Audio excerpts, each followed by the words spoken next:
Bonjour à tous. Alors je suis très heureux d'être parmi vous donc en ce jour de sabbat. Je vois beaucoup de visages familiers. Alors je vois qu'il y a des personnes aussi qui sont au fond, donc n'hésitez pas à vous rapprocher, à combler les places qui sont devant. Non, je vois beaucoup de gens qui sont derrière, donc n'hésitez pas à vous rapprocher et combler les places qui sont devant, afin que vous puissiez bien voir ce qui va être montré au tableau, puisque je vais utiliser le tableau et aussi le PowerPoint. Voilà. Donc je vois, comme j'ai dit, beaucoup de visages familiers. Je ne sais pas s'il y a des nouvelles personnes ici. En tout cas, s'il y a des nouvelles personnes, qu'elles soient bienvenues ici, voilà, dans la maison de Dieu. Très bien. Alors, ce matin, on va étudier le livre de Joël. Donc c'est un livre qui est vraiment, très intéressant et qui, à mon sens, n'est pas suffisamment étudié. Alors, voilà, je vous propose ce matin d'étudier, on va étudier ensemble le livre de Joël. Alors, lorsque je vous parle du livre de Joël, qu'est-ce que cela évoque pour vous ? Quels sont les thèmes principaux du livre de Joël ? Alors, l'esprit. Oui, j'entends destruction progressive. Plus généralement.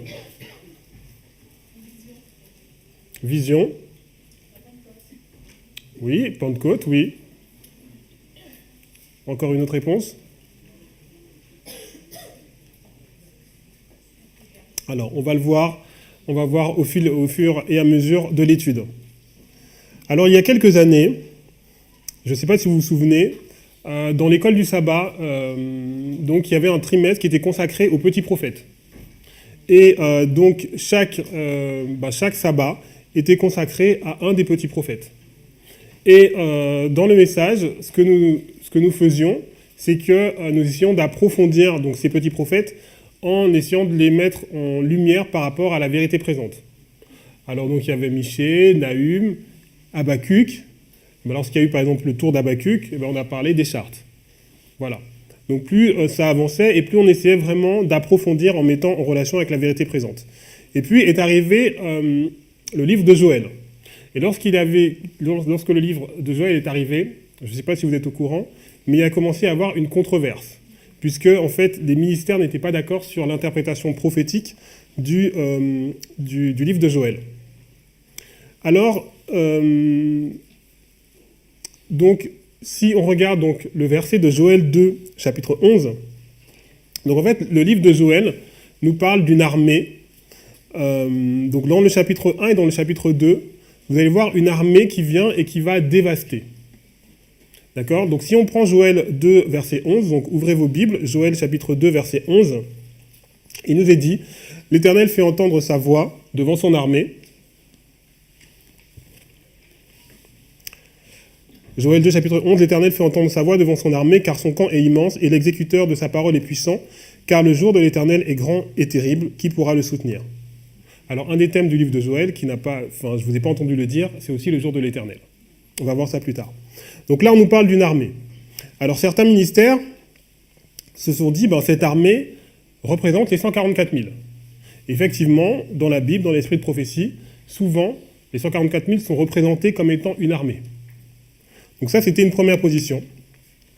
Donc, ici. Donc,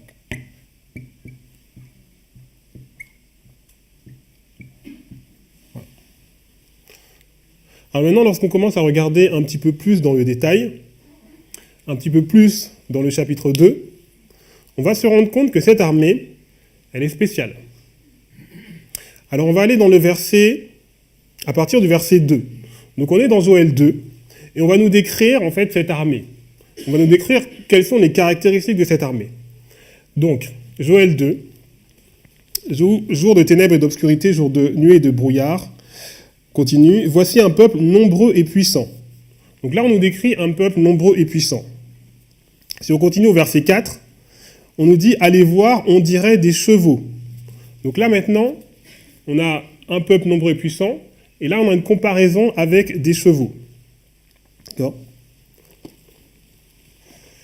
Et au verset 3, on nous dit, voilà, devant lui est un feu dévorant et derrière lui une flamme brûlante. Le pays était auparavant comme un jardin d'Éden. Donc en fait, dans ce chapitre, on voit que cette armée elle est en train de dévaster un pays. Puisqu'on dit que le pays était comme un jardin d'Éden et que là, il est dévasté. D'accord? Donc on voit 3 caractéristiques. Et on va se rendre compte maintenant que dans le chapitre 1, eh ben, c'est exactement la même chose avec les mêmes caractéristiques. Donc si vous regardez le verset 6 du chapitre 1, « Car un peuple est venu fondre sur mon pays, puissant et innombrable. » Donc on retrouve la même chose qu'on a vu au chapitre 2, « Nombreux et puissants. » À partir du verset 3, du verset 7, il est dit, donc on est au chapitre 1, « Il a dévasté ma vigne, il a mis en morceaux mon figuier. » Donc on a cette armée qui dévaste. Et à partir du verset 6, il nous est dit, voilà, donc un peuple est venu nombreux, puissant et innombrable, il a les dents d'un lion. Donc dans le chapitre 2, on comparait, donc, c'était des chevaux, et là on nous dit des dents de lion. Alors les étudiants de la prophétie commençaient à essayer de comprendre et se sont dit, mais est-ce que c'est pas la même chose qu'on voit dans Apocalypse chapitre 9? Alors on va aller dans Apocalypse chapitre 9.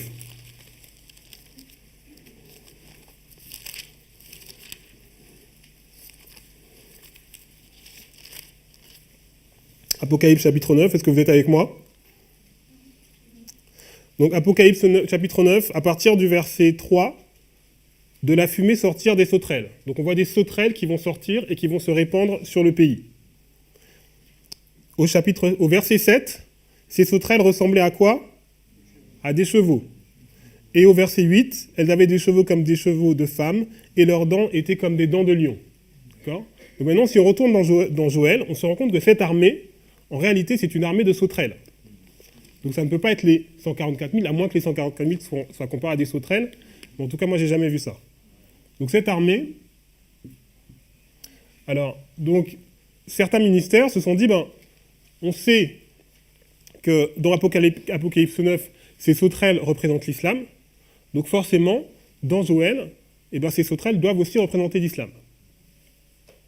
Donc cette armée représente l'islam. Alors là, on se trouve face à un problème. Quel est le problème? Alors le problème, c'est que lorsqu'on regarde la compréhension prophétique, enfin le rôle prophétique de l'islam dans la parole de Dieu, en fait, on va voir que ça ne correspond pas. Alors vous allez me dire, mais quel est le rôle prophétique de l'islam? Alors quel est le rôle prophétique de l'islam dans la parole de Dieu? Le rôle prophétique de l'islam dans la parole de Dieu, c'est pas qu'il ne dévaste pas le peuple de Dieu. Puisqu'en fait, ces sauterelles, comme on a vu dans le verset 7, elles vont dévaster la vigne et le figuier. La vigne et le figuier, ce sont en fait des symboles qui représentent le peuple de Dieu. Je n'ai pas besoin de vous donner les versets. On sait que dans les paraboles de Jésus, Jésus a pris la parabole du figuier et aussi de la vigne. L'islam ne dévaste pas le peuple de Dieu. Donc ça ne correspond pas. Le rôle prophétique de l'islam, tel qu'il est décrit, où ça? Dans Genèse 16 au verset 12, c'est Ismaël en fait. Ismaël, la main de tous était contre lui et il était contre tous. Donc le rôle de l'islam, c'est de rassembler tout le monde contre lui. Et d'ailleurs, c'est ce qu'on voit aujourd'hui en fait. Aujourd'hui, si vous regardez l'islam radical, le monde entier est en train de se coaliser pour régler ce problème. Et ça, c'est le rôle prophétique et c'est quelque chose qui était déjà vu dans l'histoire d'Ismaël en fait. Donc l'histoire d'Ismaël préfigurait ce qu'allait être le rôle de l'islam radical à la fin des temps. Donc tout ça pour dire que, en fait, ça ne correspond pas. Alors, que représentent ces sauterelles? Alors, eh bien, on va reprendre le livre de Joël depuis le début, depuis le verset 1. Mais avant d'aller au verset 1, alors je ne sais pas pour vous, mais moi, lorsque je prends le livre de Joël, le verset qui me vient en tête, c'est Joël 2, verset 23. Je ne sais pas pour vous. Hein. Donc, on va prendre Joël 2, verset 23.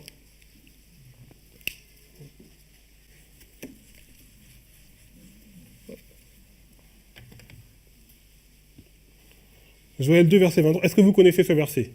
Et vous, enfants de Sion, soyez dans l'allégresse et réjouissez-vous en l'Éternel votre Dieu, car il vous donnera la pluie en son temps, il vous enverra la pluie de la première et de l'arrière-saison, comme autrefois. Donc là, on a un verset qui est connu.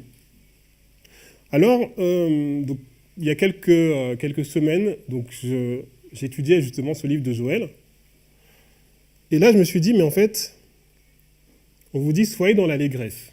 D'accord? Soyez dans la joie et réjouissez-vous, soyez dans l'allégresse. Et en fait, si on retourne au chapitre 1, et on va au verset 16, qu'est-ce qui nous est dit?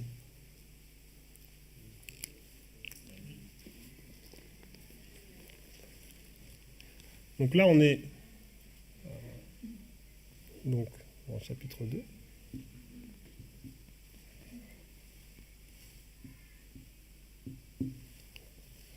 Donc dans Joël, verset 2, verset 23, on nous parle de joie et d'allégresse. D'accord? Dans Joël 1, au chapitre 16, on nous dit « La joie et l'allégresse n'ont-elles pas disparu de la maison de notre Dieu ?»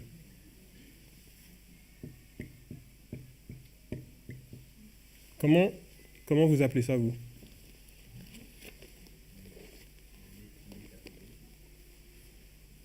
Un miroir? Je ne sais pas. Alors, en fait, on commence à se rendre compte que finalement, ce qui se passe, parce que finalement, le livre de Joël, c'est une promesse. On est d'accord? C'est une promesse de Dieu de répandre son esprit. Mais en fait, cette promesse, elle vient contrebalancer une situation désastreuse qui était au départ. Donc, c'est pour ça qu'on va retrouver, en fait, cette opposition. Alors, on va continuer. Au verset 22, il nous est dit « Bêtes des champs, ne craignez pas, car les plaines du désert reverdiront, car les arbres porteront leurs fruits, le figuier et la vigne donneront leur richesse. » Donc là, on voit le figuier et la vigne, d'accord, qui vont donner leur richesse.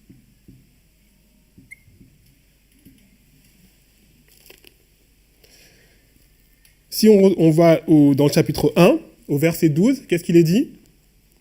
La vigne est confuse, le figuier languissant. Donc on a l'inverse.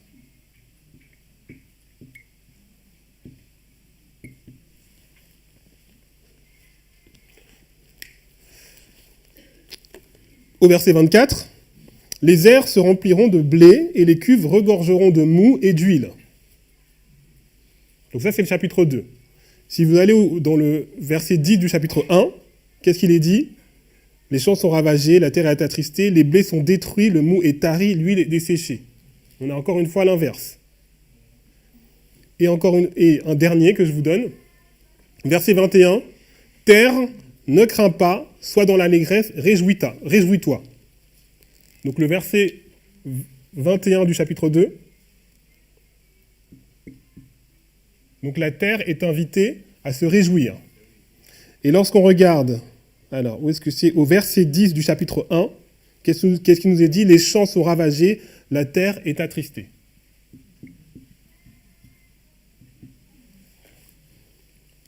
Alors est-ce que on commence à mieux comprendre en fait, le but du livre de Joël? Donc le Seigneur va promet qu'il va répandre son esprit. Et en fait, cette effusion du Saint-Esprit est en fait une restauration de ce qui avait été perdu autrefois. D'accord? Si on va au verset 25, et c'est le dernier exemple que je vais vous donner. Verset 25, « Je vous remplacerai les années qu'ont dévoré la sauterelle, le gélec, le asile, le gazam, ma grande armée que j'avais envoyée contre vous. » Donc déjà là, on voit que les sauterelles représentaient l'armée. Et en fait, on voit que ce qu'avaient ravagé ces insectes, Dieu va le restaurer. D'accord? Donc ça nous permet déjà de mieux comprendre l'objet du livre de Joël. Donc je répète, en fait, c'est une restauration de ceux qui avaient été dévastés auparavant. D'accord? Alors maintenant, on va retourner au tout début du livre de Joël. Joël, chapitre 1, verset 2. Donc là, il y a une question qui est posée. Est-ce que tout le monde y est? Oui? Écoutez ceci, vieillards, prêtez l'oreille, vous tous, habitants du pays. Rien de pareil n'est-il arrivé de votre temps ou du temps de vos pères?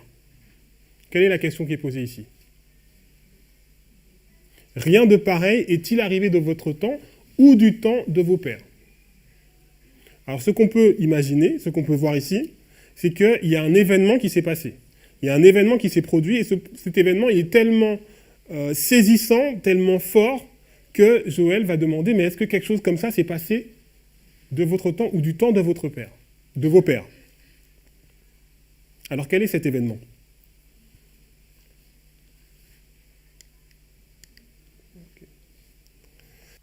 Alors, dans la tragédie des siècles, Ellen White fait un commentaire sur Joël 2,23, Joël 2,31, pardon, et elle parle, donc dans Joël 2,31, on nous parle du soleil qui va s'obscurcir, de la lune qui va se changer en sang avant l'arrivée du grand jour de l'Éternel.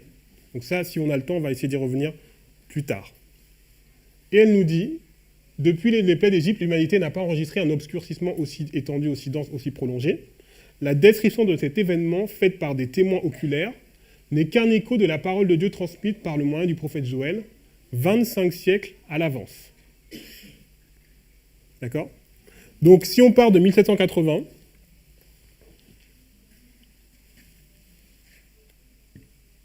donc 1780, et on enlève 2500, on aboutit à 721. En enlevant l'année 0. Donc 721. Alors maintenant, pour le peuple qui vit à cette époque, en 721, qu'est-ce qui vient de se passer? Qu'est-ce qui venait de se passer en 721?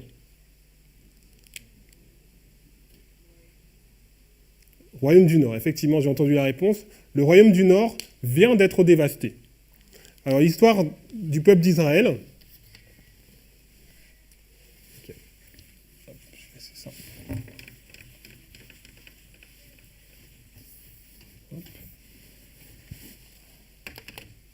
Donc l'histoire du peuple d'Israël, donc les 3 premiers rois, donc vous les connaissez, hein, donc on a Saül, David, Salomon, et après,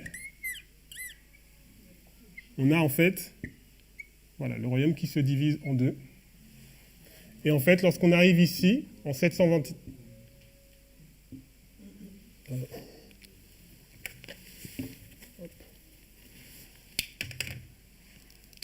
Voilà, donc lorsqu'on arrive ici, donc en moins 723, donc on a le roi d'Assyrie, Shalmaneser, qui va venir assiéger Samarie. Il va l'assiéger pendant 3 ans. Et en 721, eh bien, c'est son successeur Sargon qui va donc emmener tout Israël du Nord en captivité. Et le peuple d'Israël du Nord va disparaître à tout jamais, ne sera jamais restauré. Et la même chose va se produire donc pour Israël, pour Juda, mais plus tard, en moins 586. Donc la destruction de Jérusalem en moins 786.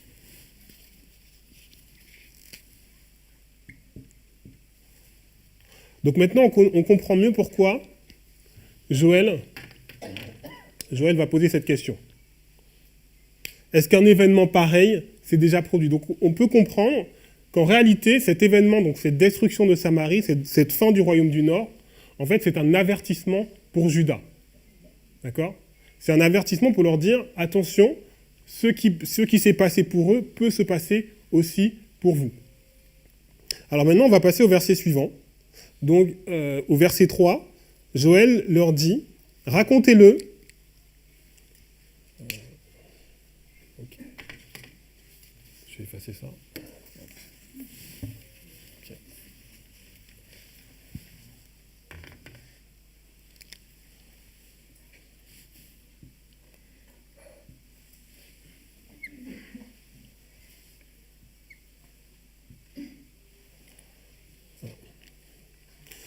Donc ici, on a la génération présente à qui donc, Joël s'adresse. Et qu'est-ce qu'il va leur dire? Au verset 3, racontez-le à vos enfants et que vos enfants le racontent. Alors, attendez.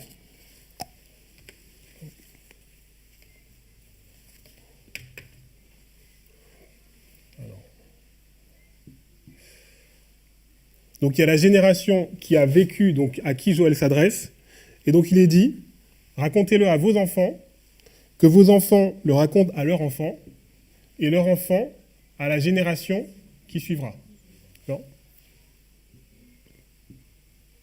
Donc ici, on voit 4 générations. Alors, lorsque ce livre de Joël a été étudié, eh ben, on a commencé à comprendre le sujet de la 4e génération et le sujet du chiffre 4 dans la Bible. Alors que lorsque je dis 4e génération, qu'est-ce que ça évoque pour vous?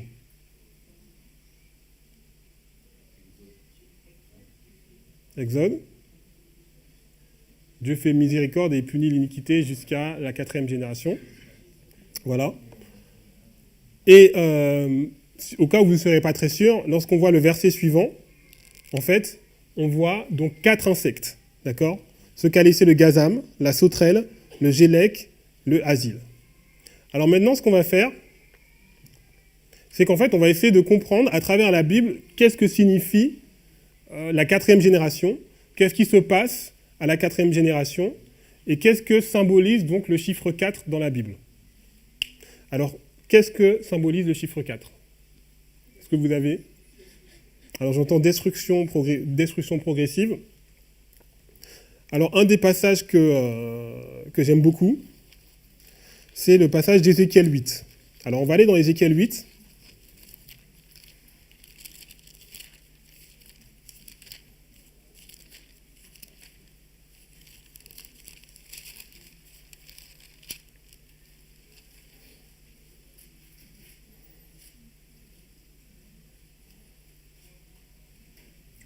Donc dans Ézéchiel 8, donc Ézéchiel se trouve en captivité, il va avoir une vision et il va être transporté dans sa vision dans le temple, d'accord, dans le temple de Jérusalem.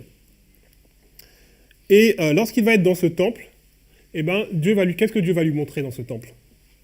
Dieu va lui montrer des abominations qui se passent dans ce temple, d'accord? Et au verset 5, la première abomination qu'il va voir, c'est l'idole de jalousie. Donc on est au verset 5.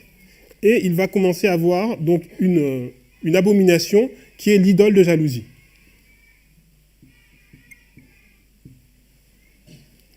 Au verset 6, Dieu lui dit « Mais tu verras encore d'autres grandes abominations. » Et ensuite, donc, il le conduit donc, près de la muraille, il perce la muraille, et il voit en fait les anciens qui se tiennent et qui sont en train, au verset 11,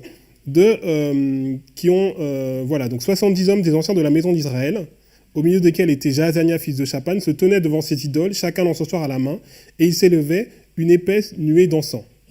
Donc là, en fait, on est en train d'offrir de l'encens à des idoles. D'accord? Donc c'est toujours idole.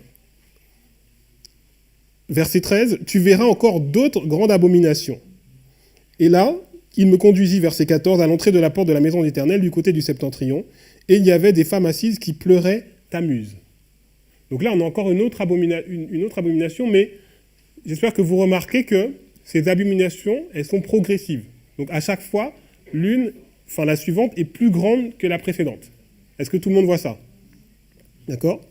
Donc là, on a les pleurs pour Tammuz. Et enfin, donc verset 15, tu verras encore d'autres grandes abominations. Et enfin, verset 16, il me conduisit dans le parvis intérieur de la maison de l'Éternel, et voici à l'entrée du temple de l'Éternel, entre le portique et l'autel, il y avait environ 25 hommes tournant le dos au temple de l'Éternel, et le visage vers l'Orient, ils se prosternaient à l'Orient devant le soleil. Donc ça, c'est frappant là, parce que on voit donc ces hommes qui sont... Alors ils sont 25, on n'aura pas le temps de voir pourquoi, mais c'est important. 25 hommes qui sont en train de tourner le dos au temple et qui se prosternent devant le soleil. Alors c'est...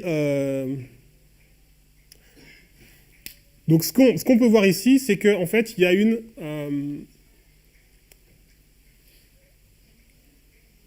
une augmentation progressive, un affermissement dans le paganisme, en fait, dans le peuple de Dieu. D'accord? Donc ça, c'est ce qu'on voit dans Ézéchiel 8, et cet enracinement dans le paganisme, ou dans l'œcuménisme, conduit en tout cas à l'adoration du soleil. Est-ce que vous le voyez? D'accord? Et dans le chapitre 9 qui fait écho au chapitre 8, en fait on va voir l'inverse, on va voir des personnes, alors on n'aura pas le temps de voir le chapitre 9, mais on voit des personnes qui vont soupirer et qui vont gémir à cause de ces abominations, et qui vont, elles, recevoir le sceau.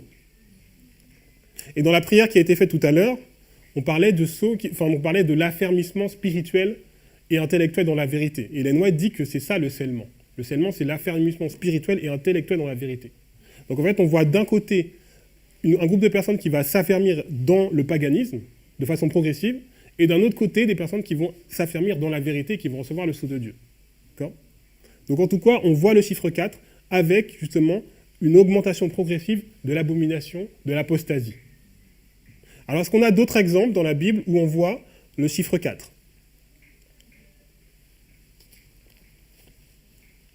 Alors il y a l'exemple de David. Donc le roi David, il a eu, donc un de ses faux pas a été donc cet adultère avec Bathsheba. Et lorsque je lisais il y a quelque temps donc, cette histoire, donc vous savez que le prophète Nathan est venu le voir et lui raconter une histoire avec une brebis. Et donc David, lorsqu'il a entendu cette histoire, il a été estomaqué et il a dit, qu'est-ce qu'il a dit ?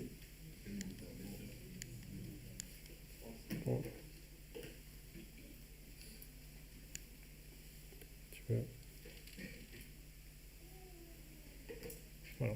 2 Samuel 12, verset 6, « Il rendra 4 brebis pour avoir commis cette action et pour avoir été sans pitié. » Et comme en tant qu'étudiant de prophétie, lorsqu'on voit ça, on sait que ce n'est pas anodin. D'accord ? Et donc je suis allé dans Patriarches et Prophètes, et en fait, donc, je vous ai mis la citation, « Il rendra 4 fois la valeur de la brebis, avait déclaré David, il prononça ainsi son propre châtiment. » Et en fait, on va voir que son châtiment, enfin, la conséquence de cela, va se dérouler en 4 parties. D'accord ? Donc, le premier, c'est qu'il va perdre le fils né de cette union. Le deuxième, c'est qu'il va perdre son fils Amnon. Le troisième, c'est qu'il va perdre Absalom. Et le quatrième, c'est qu'il va perdre Adonijah. Et quelques pages plus tard, il est dit, donc, voilà, Joab et Adonijah furent épargnés, ils subirent la peine capitale après la mort de David. La sentence qui frappait le fils du roi complétait le quadruple châtiment annoncé par Dieu pour témoigner son horreur du péché commis par le roi d'Israël.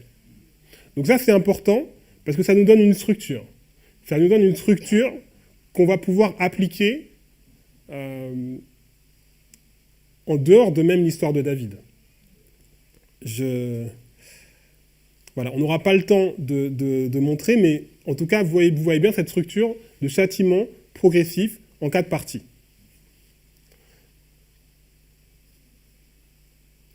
Alors maintenant, ce qu'on va essayer de montrer, c'est que lorsqu'il y a ce châtiment progressif en 4 parties, il y a aussi une restauration. Et pour comprendre cela, en fait, on va s'intéresser à l'histoire de la captivité. Alors, je ne sais pas si vous êtes familier avec le livre de Lévitique 26.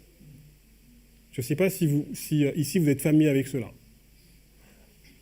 En ce qui me concerne, Lévitique 26, c'est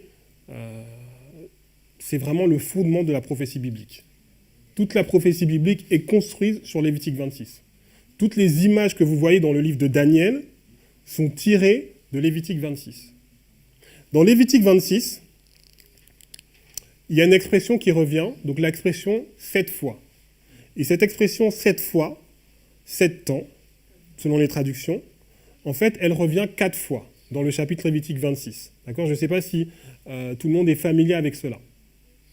Et dans les études qui ont été faites, précédentes, il a été montré que ces 4 fois, 7 fois, en fait, cette répétition de 7 fois qui intervient 4 fois, en fait, correspond à, comme le chiffre 4, une destruction progressive. Sauf que là, c'est la destruction progressive du royaume de Juda. Et que ça correspond, en fait, à 4 rois dans l'histoire de Juda. D'accord ? Donc, on n'aura pas le temps, vraiment d'approfondir cela à cause du temps. Mais je vous invite à aller sur le site pour regarder ces études qui ont été faites. Et on comprend que, en fait, ces 4-7 fois correspondent premièrement au roi Manassé, ensuite au roi Joachim, au roi Joachim, et enfin au roi Sédécias. Donc ça veut dire que lorsque vous regardez les versets qui sont en relation avec ces 7 fois, vous voyez une description de ce qui s'est passé sous ces 4 rois. D'accord ? Maintenant, on sait que dans ces 4 rois, En réalité, il y en a 7. Il y a 7 rois, puisqu'il y a...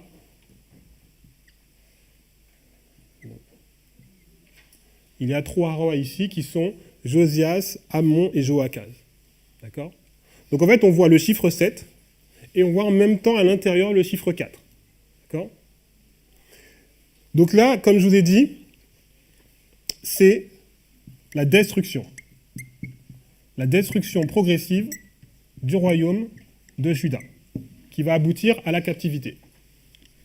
Alors maintenant, comme je vous l'ai dit, lorsqu'on voit le chiffre 4 avec la destruction, on voit également la restauration. Et là, la restauration, elle est associée à quel chiffre? Au chiffre 3. Donc,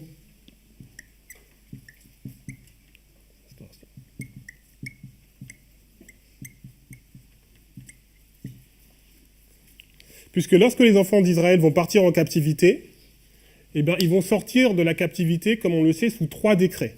D'accord? Les décrets de Cyrus, Darius et Artaxerxès. Donc je pense que c'est familier. On va voir également qu'en réalité, donc, ces 3 rois vont sortir un décret, mais en réalité, également, il y en a 7. Donc on voit le chiffre 3 avec le chiffre 7, qui nous montre la restauration. Alors c'est un schéma qu'on a l'habitude... Est-ce que vous avez déjà vu ce schéma dans la Bible?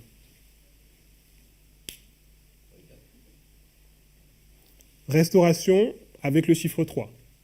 Alors des fois, dans la Bible, c'est 3 jours. Alors on va aller dans Osée.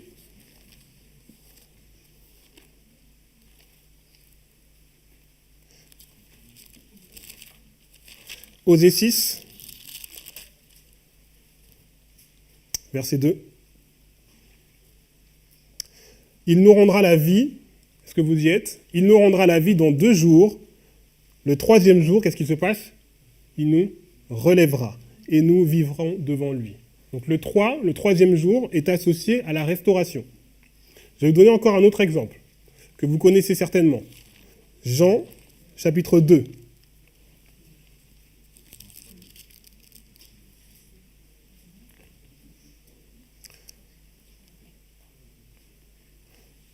Jean, chapitre 2, quel verset? Verset 19. Verset 19. On va lire à partir du verset 18. Les Juifs prirent la parole, lui dirent: quel miracle nous montres-tu pour agir de la sorte? Jésus leur répondit: détruisez ce temple, et en 3 jours, je le relèverai. Détruisez ce temple, et en 3 jours, je le relèverai. D'accord? Donc là, de la même façon qu'ici, on a une destruction de Juda et on a une restauration avec les 3 décrets, et bien avec Jésus, c'est la même chose. Son corps, il dit: mon corps va être détruit, mais de la même façon, en 3 jours, il va être restauré. D'accord? Donc vous voyez que, en fait, ce schéma, il est très courant dans la Bible. D'accord? Destruction, restauration. Destruction, le nombre 4, restauration, le chiffre 3. Ce qui est encore plus fort, c'est que, comme on l'a vu avec Joël, on a vu que l'œuvre de restauration était en lien avec l'œuvre de destruction. Elle venait annuler l'œuvre de destruction. Et en fait, lorsqu'on regarde donc cette structure de la captivité, eh bien, on va voir que chacune des dates est liée entre elles par des périodes de 70 ans. D'accord? Donc, 70, c'est forcément des périodes de 70 ans ou de 140, donc 2 fois 70.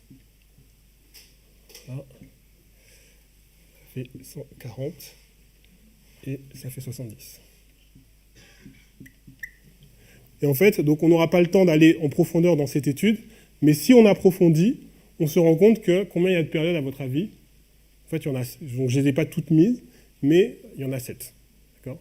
Et cette structure-là, vous la retrouvez dans d'autres livres de la Bible.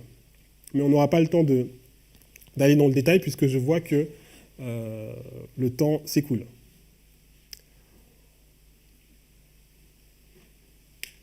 Alors on va retourner dans Joël. Et est-ce que maintenant... alors je ne sais pas comment vous étiez familier avec ce livre, mais est-ce que maintenant, les choses commencent à être un peu plus claires? Oui? Alors on est toujours au verset 4. Donc on a vu que le verset 4, on a vu dans le verset 3 qu'on voit 4 générations.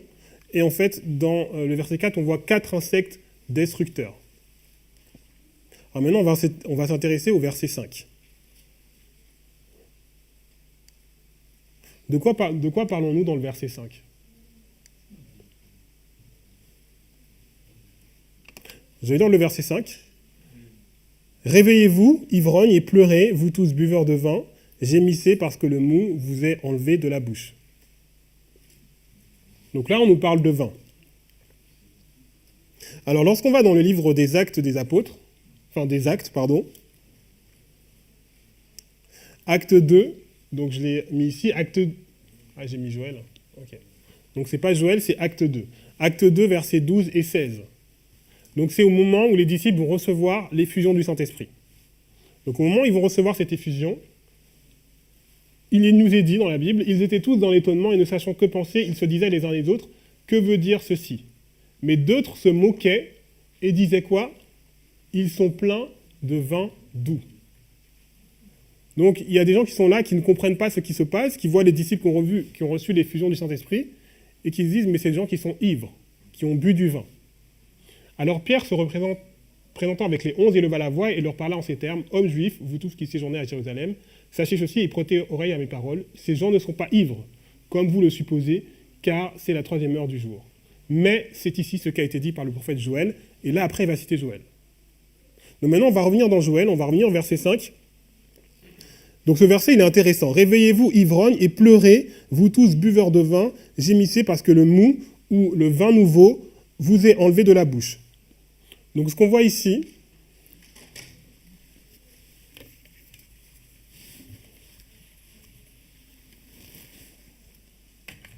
c'est qu'en fait il y a 2 types de vin.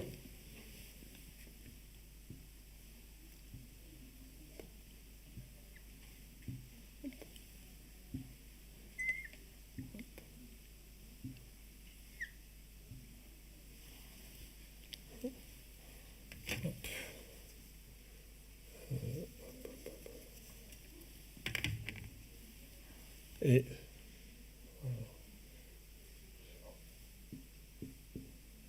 donc il y en a un qu'on va appeler simplement vin et l'autre qu'on va appeler vin nouveau.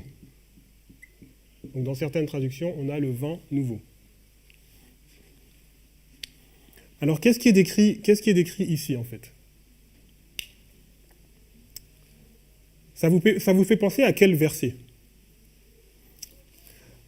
Moi, ça me fait penser, alors gardez un doigt dans Joël, et on va aller dans Ésaïe. On va aller dans Ésaïe 28.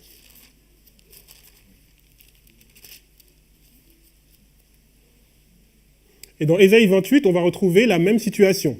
Ésaïe 28 à partir du verset 7. Est-ce que tout le monde y est? Ésaïe 28, verset 7. Mais eux aussi, ils chancellent dans le vin, et les boissons fortes leur donnent des vertiges. Sacrificateurs et prophètes chancellent dans les boissons fortes. Ils sont absorbés par le vin, ils ont des vertiges à cause des boissons fortes. Ils chancellent en prophétisant, ils vacillent en rendant justice. De qui parle-t-on ici? On n'est pas sûr? Alors, à un certain niveau, si on va au verset 14, il nous est dit « Écoutez donc la parole de l'Éternel, moqueur, virgule, vous qui dominez sur ce peuple de Jérusalem. » Donc, un premier niveau, c'est en fait les conducteurs religieux du peuple de Dieu, en fait, du peuple de Jérusalem. Donc, ces conducteurs religieux, en fait, ils sont comment? Ils sont ivres de vin et ils chancellent en prophétisant. Donc, ça veut dire qu'ils sont dans une situation où ils sont absolument incapables de diriger le peuple. Donc, si on voit le verset suivant, donc voilà, toutes les tables sont pleines de vomissements d'ordures, il n'y a plus de place. Et du coup, il y a une question qui est posée au verset 9. À qui veut-on enseigner la sagesse? Donc la question que la Bible se pose, c'est maintenant que donc, ces conducteurs religieux sont ivres de vin, ben, comment on va faire pour enseigner au peuple? Donc verset 9. À qui veut-on enseigner la sagesse? À qui veut-on donner des leçons? Donc comment on va faire maintenant? Verset 10. Alors, on va revenir dessus. Verset 11. Eh bien, c'est par des hommes aux lèvres balbutiantes et au langage barbare que l'Éternel parlera à ce peuple. Qu'est-ce que ça veut dire? Donc si on retourne à l'époque de Christ, donc les conducteurs religieux étaient ivres de fausses doctrines, de traditions, et incapables de mener le peuple. Donc en fait, Jésus a choisi des pécheurs. Donc est-ce que cette situation va se reproduire à notre époque?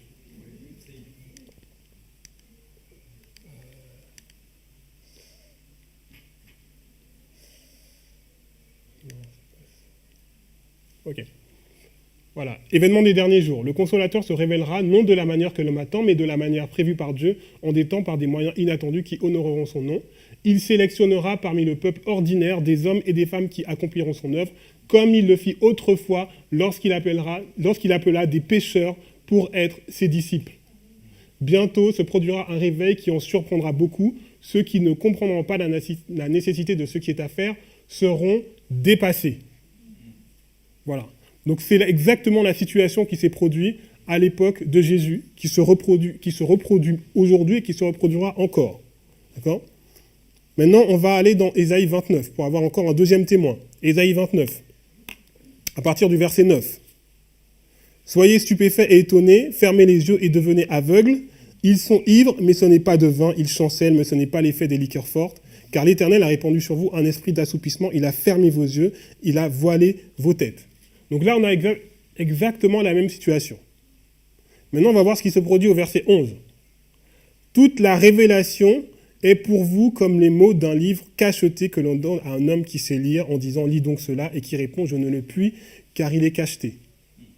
Donc ce qui se passait, donc si on se remet à l'époque de Christ, c'est-à-dire que la révélation, donc les Écritures, eh bien, c'était l'homme qui sait lire, ça représente l'érudit, ça représente les théologiens. Et donc le théologien, l'érudit, va dire on ne peut pas comprendre les Écritures parce que c'est scellé. On ne peut pas comprendre l'Apocalypse puisque c'est un livre qui est scellé, qui est compliqué. On ne peut pas le comprendre. Verset 12. Ou comme un livre que l'on donne à un homme qui ne sait pas lire. L'homme qui ne sait pas lire, c'est le peuple commun. C'est celui qui n'a pas fait d'études de théologie. Et celui qui n'a pas fait d'études de théologie, qu'est-ce qu'il va dire?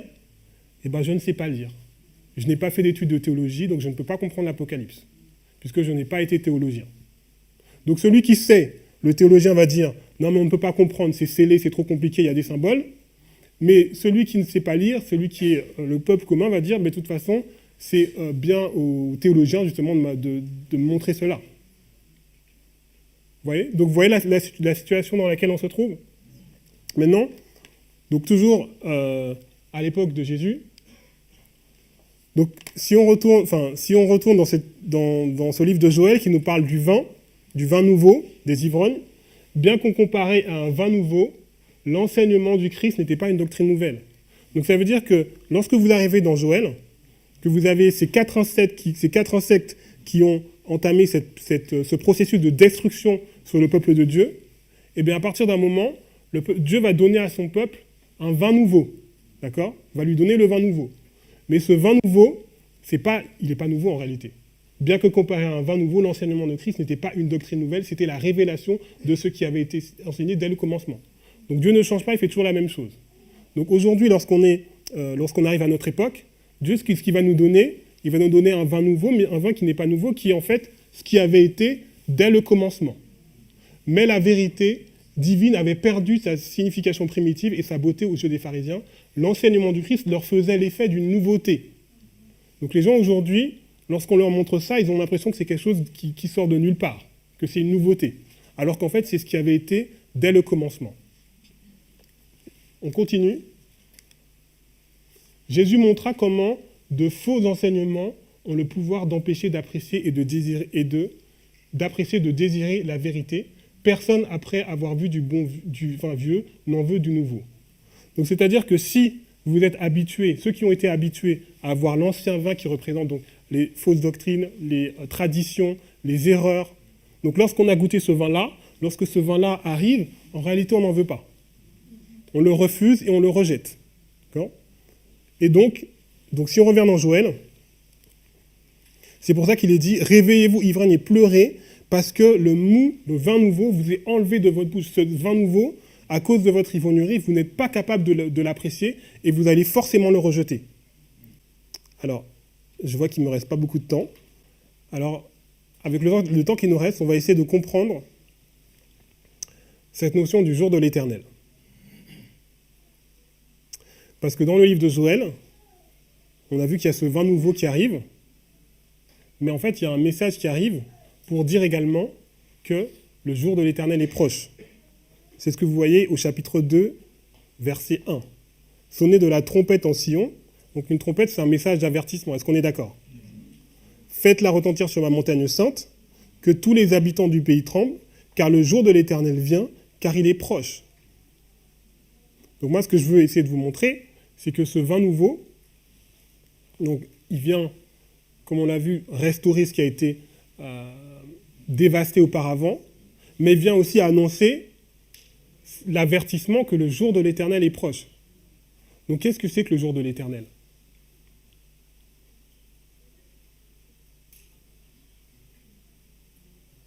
Alors j'entends loi du dimanche. Oui. Qu'est-ce que le jour de l'Éternel? On va aller dans 2 Pierre.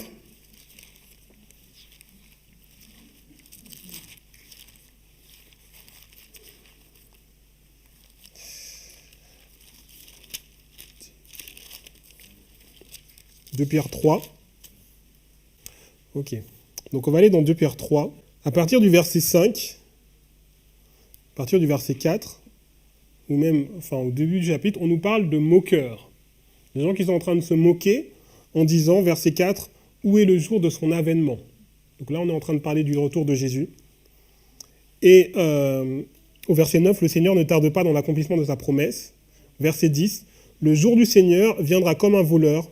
En ces jours, les cieux passeront avec fracas, les éléments embrasés se dissoudront, et la terre, avec les œuvres qu'elle renferme, sera consumée. » Le jour du Seigneur viendra comme un voleur. Donc, le jour du Seigneur, à un certain niveau, ça représente la deuxième venue. Est-ce qu'on est tous d'accord? La deuxième venue, où on voit en fait que la terre sera détruite par le feu. D'accord? Maintenant, il y a un parallèle qui est fait avec le déluge. Vous allez le voir au verset 6. « Et que par ces choses, le monde d'alors périt, submergé par l'eau. » Et là, on fait donc, le jour de la deuxième venue, la terre est détruite par le feu. Et au jour du déluge, la terre avait été détruite par l'eau. Donc ça veut dire que le déluge, c'est également, pour cette génération-là, c'était le jour de l'Éternel. D'accord? Est-ce que vous me suivez bien? Donc ça veut dire qu'en réalité, le jour de l'Éternel, c'est le jour où Dieu manifeste ses jugements. D'accord? Et il y a un jour de l'Éternel il y a eu un jour de l'Éternel pour Juda. Donc si vous regardez dans Sophonie, on vous en parle, en fait, c'est la destruction de Jérusalem. D'accord? Et il y a un jour de l'Éternel pour les nations. Donc le jour de l'Éternel, c'est le moment où, c'est ce qu'on appelle la fin du temps de grâce. C'est le moment où la porte se ferme. D'accord? Maintenant, regardez ce qui nous est dit au verset 8.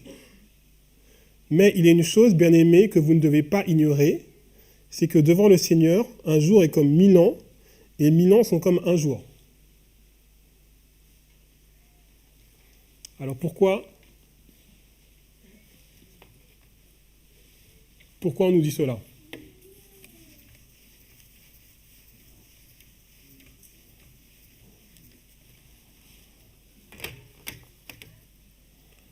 Le jour de l'Éternel va durer combien de temps?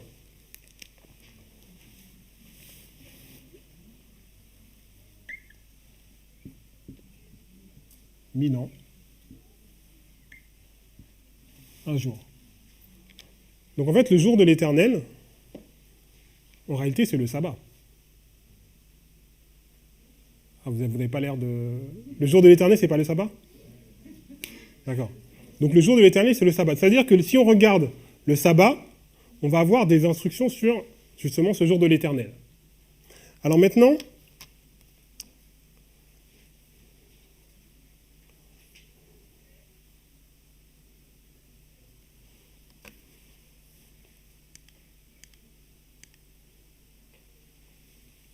est-ce que vous connaissez cette citation? Cette citation, elle est très importante. L'œuvre de Dieu sur la terre présente d'âge en âge, une similitude frappante dans toute grande réforme ou mouvement religieux.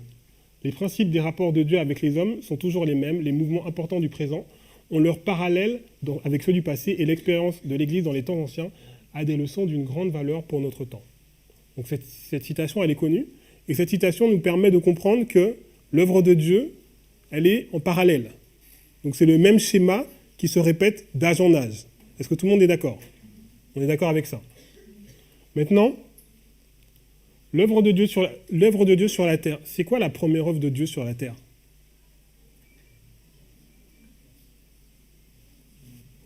C'est la création. Oui, d'accord. Donc on va regarder comment s'est passée la création. Donc la création, est-ce qu'il y a eu au départ une période de ténèbres? Oui, d'accord. Est-ce qu'il y a eu après une période de lumière? Oui. Est-ce qu'on a eu le jour de l'Éternel? Le 7e jour. D'accord. On va regarder maintenant dans Moïse, l'histoire de voilà, l'Exode. Est-ce qu'il y a eu une période de ténèbres? Donc c'était la captivité. Est-ce que cette période de ténèbres était basée sur le chiffre 4? Ouais. Donc on va prendre 1 Chronique 6. Un Chronique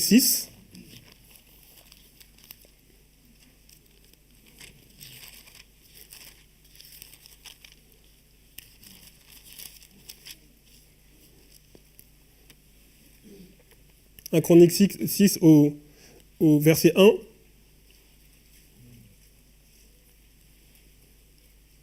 Donc, en fait, de verset 1 à 3, on voit que donc Lévi, c'est celui qui est entré en Égypte. Vous savez, avec Joseph. Lorsque Joseph, les 11 frères, ont rejoint Joseph en Égypte. D'accord? Donc Lévi, il était là. D'accord? À l'entrée de l'Égypte. Donc il y a eu Lévi. Après, il y a eu Kéhat. Après, il y a eu Amram. Et après, il y a eu la 4e génération, Aaron et Moïse. D'accord? Donc la sortie d'Égypte s'est faite sous la 4e génération. Et dans Genèse 15, Dieu dit à Abraham, à la 4e génération, ils sortiront. D'accord? Donc la 4e génération, c'est la sortie de la captivité. Donc cette période de ténèbres, elle est basée sur le chiffre 4. Est-ce que dans cette histoire, il y a eu le jour de l'Éternel? Alors c'est un peu plus compliqué à voir, mais moi ce que je vous propose, c'est que le mont Sinaï, c'est le jour de l'Éternel pour cette génération-là. Et d'ailleurs, si vous allez dans Hébreu, on va aller dans Hébreu, toutes les caractéristiques que vous voyez dans le mont Sinaï, le tremblement, la voix de l'Éternel, les tonnerres, en fait, c'est le jour de l'Éternel. Donc si on va dans Hébreu à partir du... Donc Hébreu 12, à partir du verset 18, vous ne pouvez vous approcher d'une montagne qu'on pouvait toucher, vous ne vous êtes pas approché d'une montagne qu'on pouvait toucher et qui était embrasée par le feu, ni la nuée, ni les ténèbres, ni de la tempête. Donc là, en fait, Paul, il est en train de parler de l'expérience du mont Sinaï. Puisque au verset 21, il dit « Et ce spectacle était si terrible que Moïse dit « Je suis épouvanté et tremblant ». Et au verset 26, il est dit que lui dont la voix ébranla la terre et qui maintenant fait cette promesse, une fois encore j'ébranlerai non seulement la terre, mais aussi le ciel. D'accord? Donc au mont Sinaï, c'est la terre qui a été ébranlée. Mais à la fin des temps, c'est les cieux qui vont être ébranlés. Et de la même façon qu'on a vu que le jour de l'Éternel se retrouvait à la fois lorsque la terre est détruite par le feu et lorsqu'elle était détruite par l'eau, le jour de l'Éternel se retrouve lorsque la terre, les cieux sont ébranlés, mais lorsque la terre a été ébranlée au mont Sinaï. Donc pour cette génération-là, c'était le jour de l'Éternel. Alors maintenant, si on reprend l'histoire de l'Église primitive, je ne sais pas si vous êtes familier avec les 4 sceaux, enfin c'est les 7 sceaux, mais qui sont divisés en 4 et 3. Et donc vous verrez que il y a eu une période de ténèbres en fait. C'est quoi cette période de ténèbres? C'est les 1260, la captivité de la papauté. Et en fait, cette période de ténèbres est basée également sur le chiffre 4. Et après, on voit donc la lumière, donc le décèlement du livre de Daniel, qui marque le temps de la fin, le décèlement du livre de Daniel. Et en fait, on voit le jour de l'Éternel, qui est le 22 octobre 1844 pour cette génération. Si vous allez... alors, pour vous montrer que le 22 octobre 1844 était le jour de l'Éternel, il me faudra un peu de temps. J'ai pas le temps vraiment de vous montrer tout le cheminement, mais si vous lisez si on retourne dans Joël,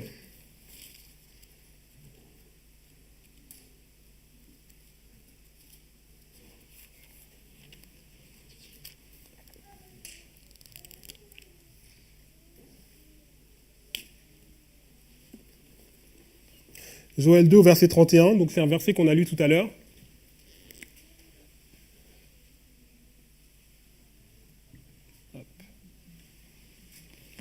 Il nous est dit, le soleil se changera en ténèbres et la lune en sang.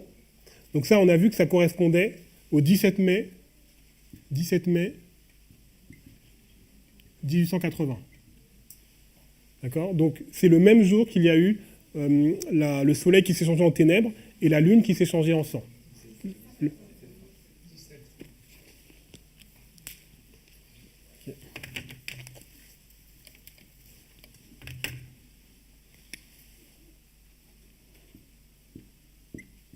« 1780.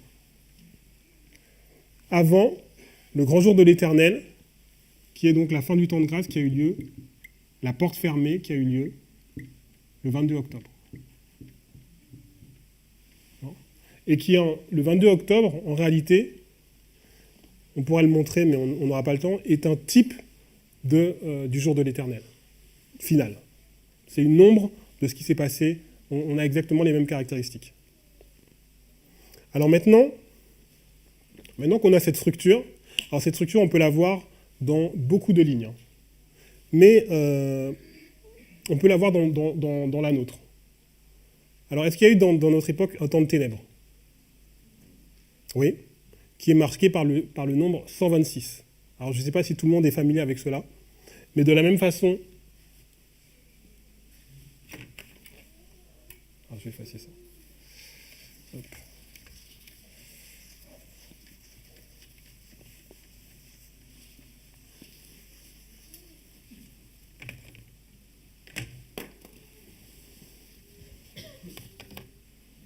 Alors, Vadim a parlé de 1989 tout à l'heure.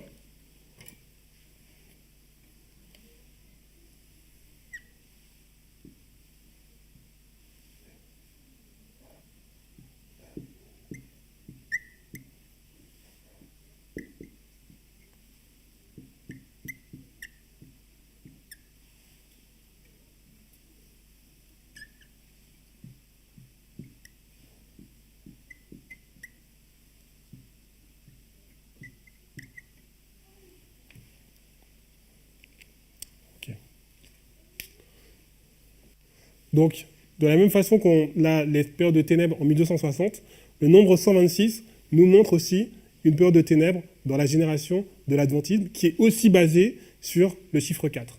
Et ça, il y a un documentaire qui va sortir le mois prochain qui va vraiment détailler cela. Donc, après cela,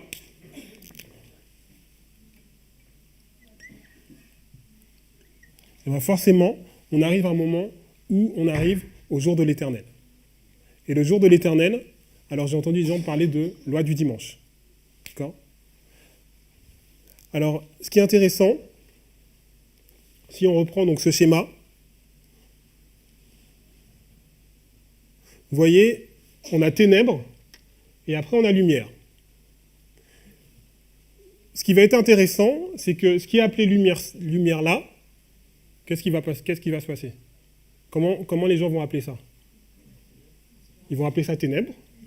Et ce qui était appelé ténèbres, ils vont appeler ça lumière. Vous êtes d'accord ou pas ? Ah oui, ici. Une fausse lumière. Donc c'est la citation du bas. Le message du troisième ange, est-ce qu'il sera compris, le message du troisième ange ? Le message du troisième ange ne sera pas compris. Donc la lumière, que j'ai montré sur le graphique, la lumière qui éclairera la terre de sa gloire sera appelée, comment ?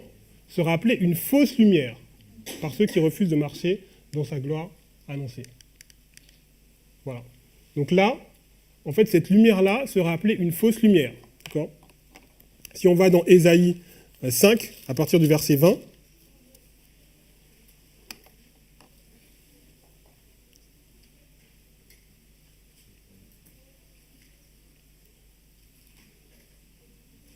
Ésaïe 5, verset 20, c'est un verset que j'affectionne particulièrement, puisque, comme je dis à chaque fois, c'est un verset qui est très actuel.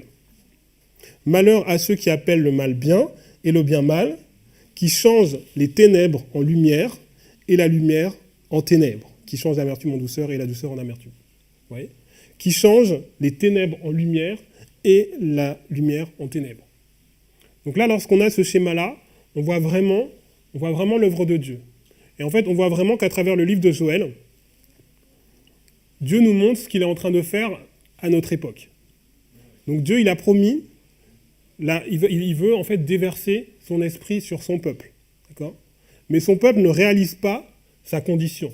Il ne réalise pas qu'en réalité, il est dans une période où il y a 4 insectes qui ont détruit.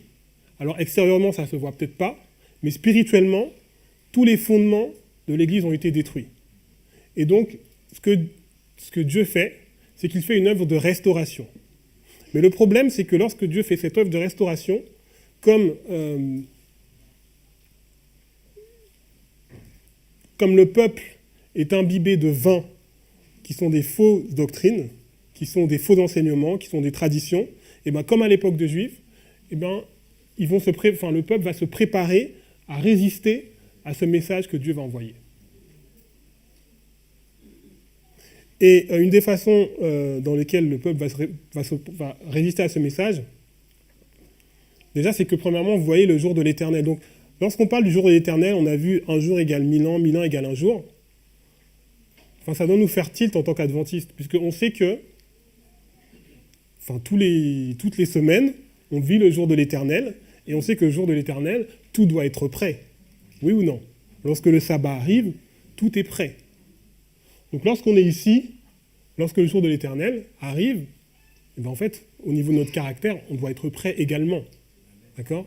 C'est pas lorsque le jour de l'Éternel arrive qu'on va se préparer. C'est pas lorsque le sabbat arrive qu'on commence à sticker ses chaussures, à repasser sa chemise. On est d'accord avec ça.